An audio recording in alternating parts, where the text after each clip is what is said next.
So at the beginning of the idea, before it was even called One Kilburn, is that Sushin organised a series of walks around Kilburn, and rather than trying to take it all in sort of a couple of hours of one visit, is that there were a series of walks that went to particular parts of Kilburn, and in fact there was pre-arrangements made that people who were in community groups or community centres along that walk were invited to sort of speak to the group who was walking around. Maybe some of them would join us and continue to other places. And although it just seemed an idea of people who didn't know Kilburn, who had come to work to get to know it, it somehow also brought together the people who were active in various groups, because what effectively happened is as you walk, you walk and talk with different groups of people. So there's not one conversation happening. I think that really formed a very strong basis for the network that One Kilburn became. I'm David Kay, and live on a house that backs onto the cemetery for the last 50 years. For me, it was really that you wanted to have a facility something that enabled different groups at different times to evolve. So I was trying to establish something that would, in the long term, enable things to be developed rather than a specific problem. I've been involved with One Kilburn from the beginning. So One Kilburn was initiated by Camden and Brent after many attempts at organising all the communities and organisations and individuals and businesses that had potentially an interest on Kilburn. I am the communities manager at the Kiln Theatre. And my involvement with One Kilburn has been that the Kiln has been like one of the organisations involved from the start, so part of setting up One Kilburn. I guess like we kind of, I mean, we're not the only ones, but we're one of the organisations that bring like an advocacy for the arts perspective. And a lot of my job here at Kiln is about translating priorities of communities, residents, businesses to the Kiln so that they can respond with their programming and activity. It's work and it's like a personal passion. Mm. For me as a councillor, I'm seeing residents that I've never seen, and you know, learning about issues that I should know about, but I didn't know about before. 16 years, in fact, I was Kilburn ward councillor on the Brent side, and we've had 2 Kilburn wards on the Brent side and then the Camden side of Kilburn High Road, and a lot of very active local people who had very strong drive to improve Kilburn and to raise the profile of Kilburn. So for One Kilburn, I think you could say it's fair to say it grew out of the Kilburn Neighbourhood Forum. So these people came together and it's about planning for Kilburn at large. How does that work? It's chaos. No, it's not chaos. There isn't leadership. I think what's quite good is that there's kind of like an understanding from most people who are part of the organisation. Are we an organisation? I think we are. Who are part of One Kilburn, that there's a kind of a group of members who, because of maybe their experience or their profession or their like knowledge, we kind of like in good faith put some trust in these people to kind of steer things. Again, it's not leadership and it's very informal, and those people, whoever they are, but you know what I mean, are really good at hearing every side of things, and they are very diplomatic thoughtful. I teach at Middlesex University, and my expertise is in adaptive reuse. So my first involvement in everything at the very beginning was actually with the community centre, the 107, that has been unused and closed for a long time. And I thought, that's a pity. and that's the sort of work I do with my students, to try to reactivate unused spaces and building involving the community and trying to find projects that do respond to collective needs and dreams as well. I guess in general, what I do in my professional life and my private life, it's being interested in politics and people, like politics in everyday politics and people, and of course space. It's how I sort of filter my thinking.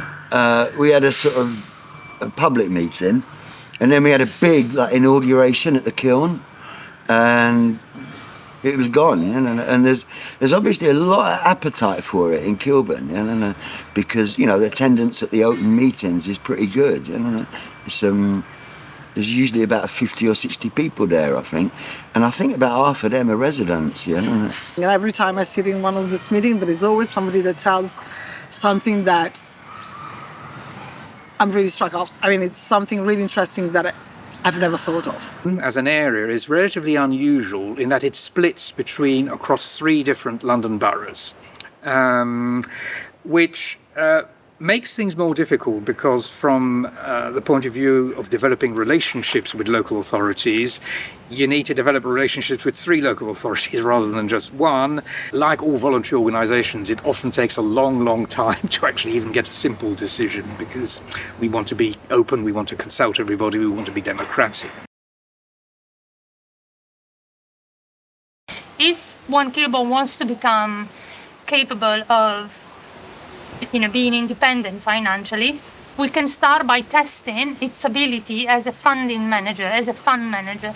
So the idea came partly from Camden, Brand, the residents, to say, we can test our skills by exploring the model of us delivering funding and managing funding and designing the bid. And so that's how the kind of funding group developed the idea of the community fund. I got involved specifically in the funding groups and in the kind of groups that is developing ideas about the governance, because this is what I'm particularly interested in as a researcher. How can we think about One Kilburn as more than just an alliance? Can it become something more solid? And funding is a crucial component of that narrative. One Kilburn is a work in progress.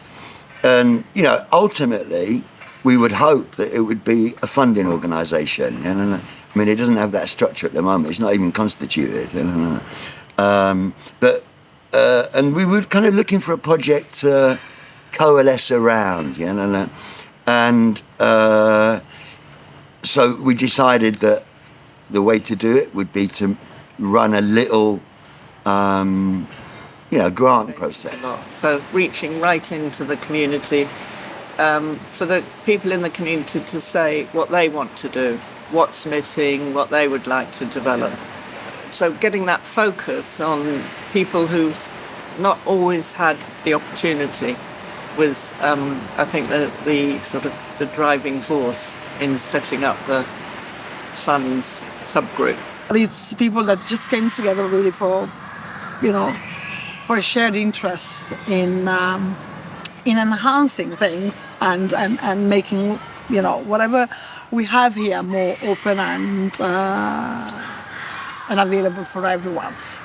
It was really as part of this work on organisation and governance that I became involved in the process to identify and select and award a series of community-led projects funded by Camden Council.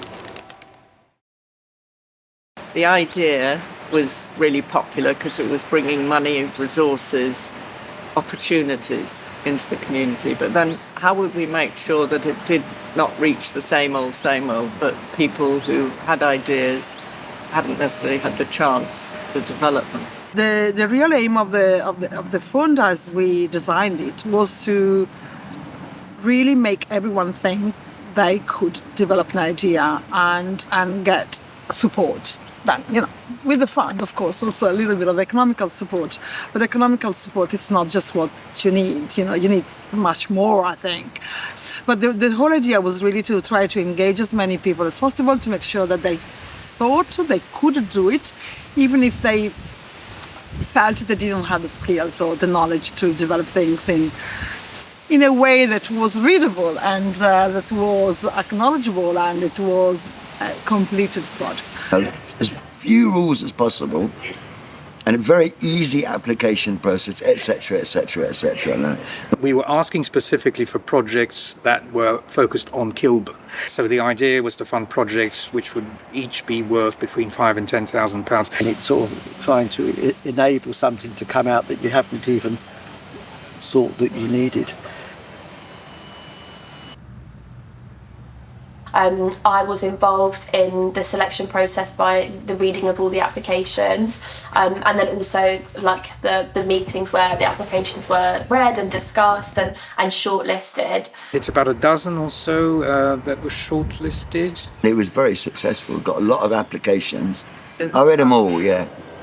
We had no idea of what sort of response we'd get. And my view was, well, there's only a limit to the number of projects that we're going to get from an area which, the population of Kilburn, depending on how you define Kilburn, it's 30 to 40,000 people.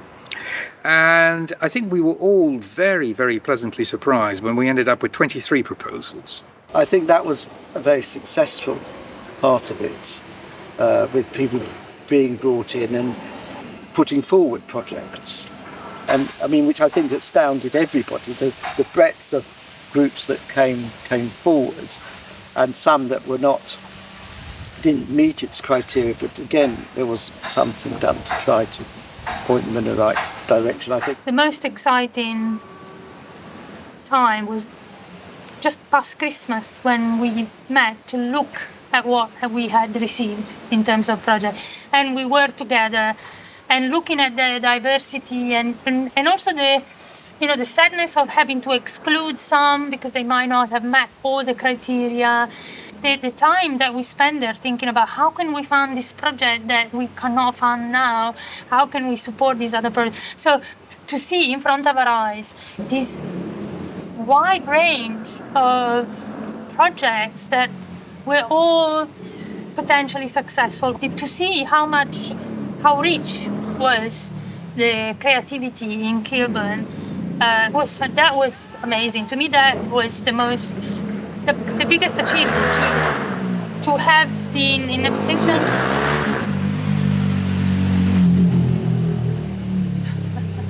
to have been part of a project that triggered so much creativity. It was an amazing catalogue of creativity and aspiration and professionalism everywhere.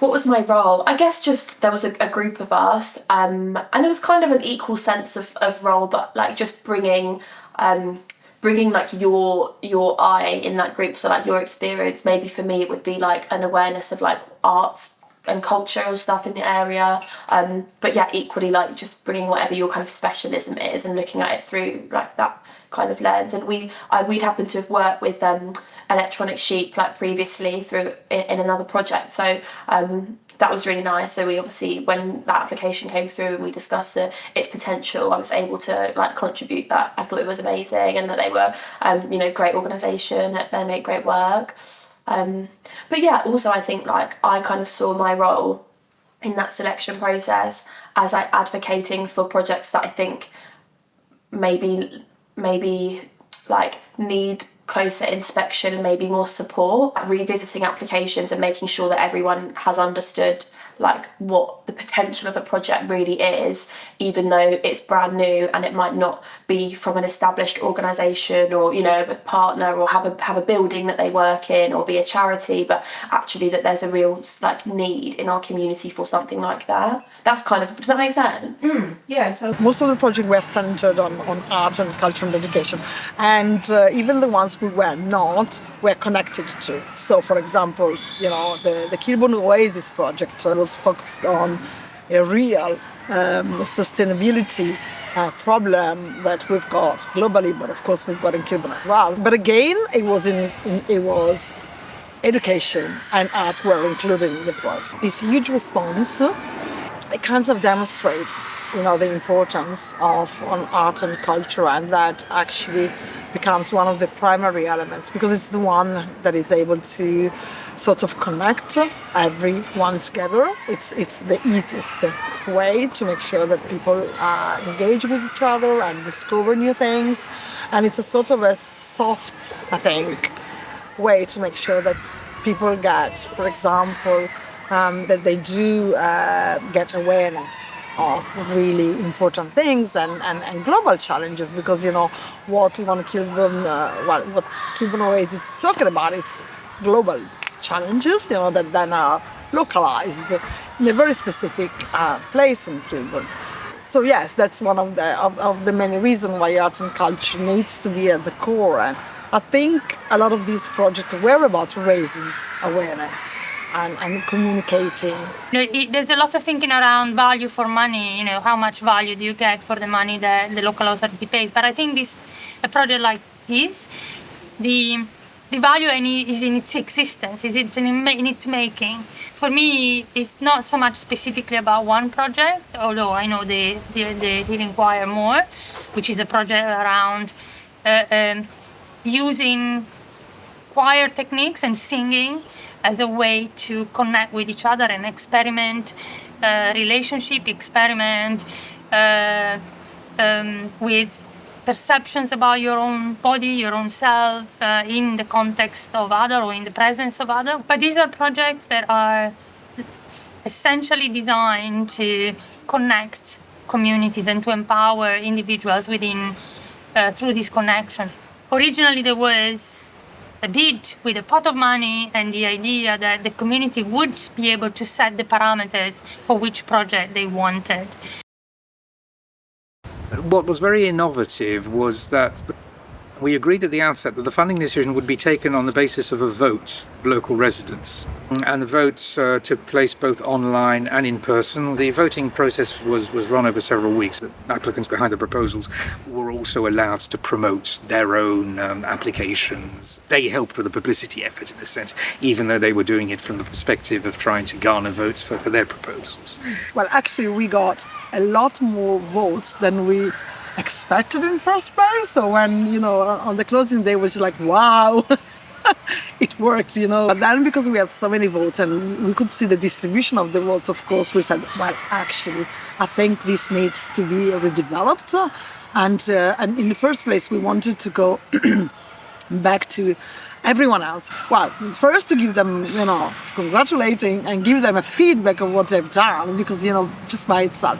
And then also add another layer of support or mentorship to try to see that project that wasn't successful in this funding, if you could have find another way to find, and then more funding came along. So that was an easier way to do it. I was involved mainly in the initial project that secured the funding, so Kilburn in Motion. It was actually about making a film with quite heavy community involvement. So that cinematographic proposal was the one that won the highest number of votes.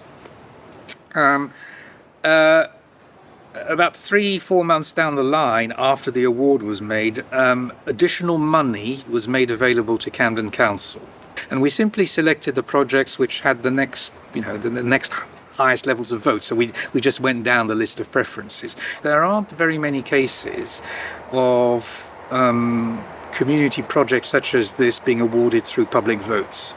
So we'd like to think that we've set perhaps a little bit of a precedent, maybe.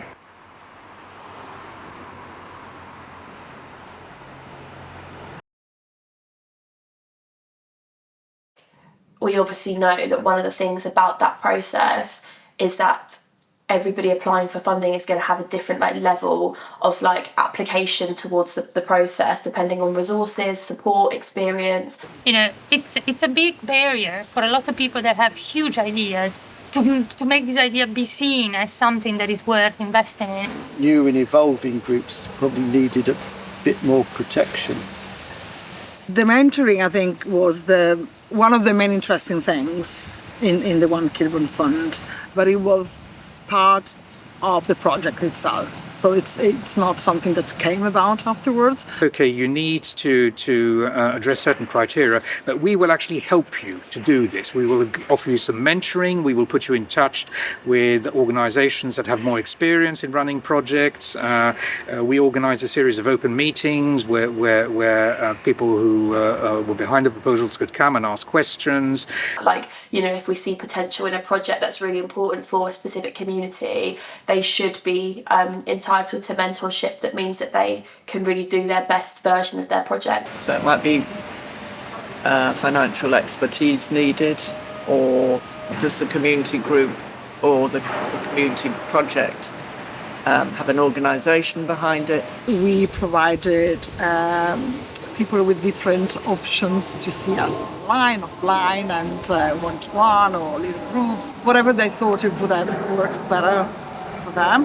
And the whole point of that was, even if you don't get fund this time, even if you don't get fund for this project, you've got a clear understanding, and more than an understanding, you've got now kind of a confidence to maybe think that this is something you can develop, you know, next time for another fund, for another opportunity. And who chose the mentors then for each That was project? volunteers from One Kilburn open meeting.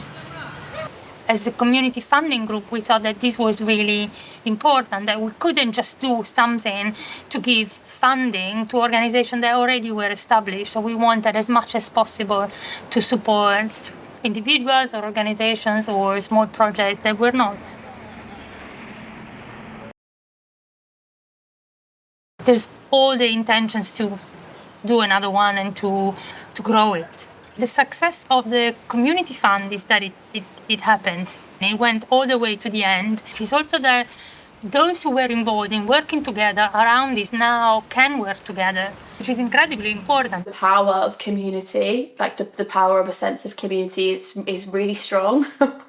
And I would challenge anybody who says that communities can't create change just through their passion for something. That probably was its greatest success, that it showed that there was potential of any number of things being proposed or wanting support. The success has been to be able to use this funding model fairly, I think. How will One Kilburn Community Fund know that these 5 projects in particular were successful? Well, I mean, they're small grants, Heini. You're not going to do a lot of outcome assessment, you know, and that you'd be wrong to do that. You know. So the answer is they're not. It'll be qualitative, certainly not quantitative. There's no point in that.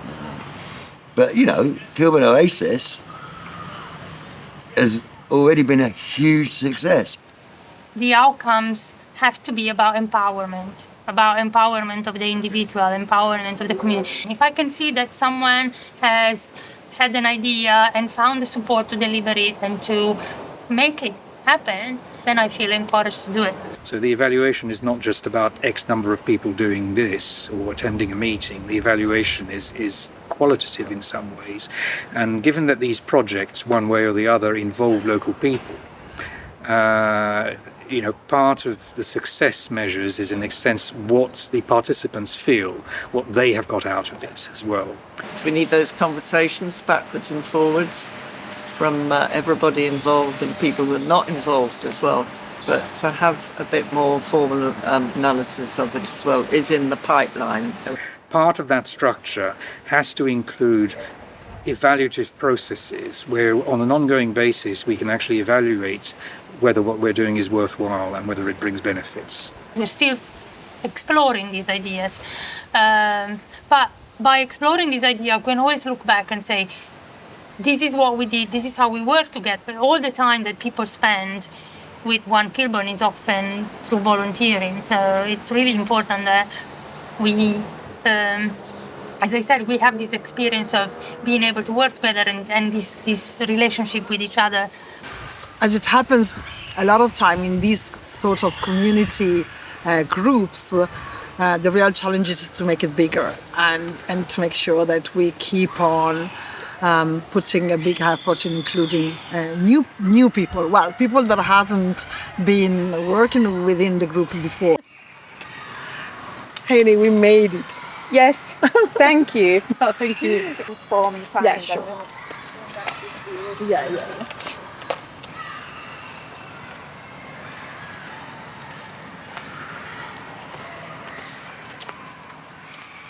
So what are you doing next?